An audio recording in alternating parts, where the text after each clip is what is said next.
Assalomu alaykum aziz muxlis. Rossiyaga qarshi sanksiyalar yumshashi ham, kuchayishi ham mumkin.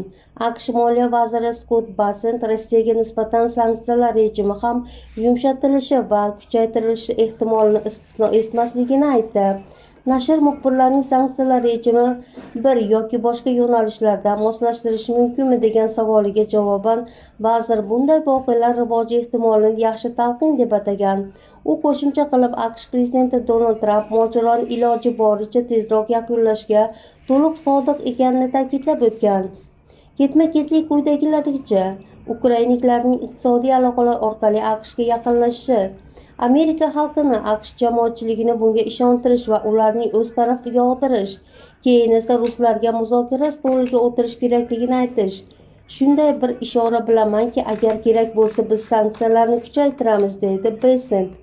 Uning fikricha, AQShning Ukrainadagi jiddiy iqtisodiy manfaatlarini mamlakat uchun xavfsizlik qalqoni vazifasini bajaradi.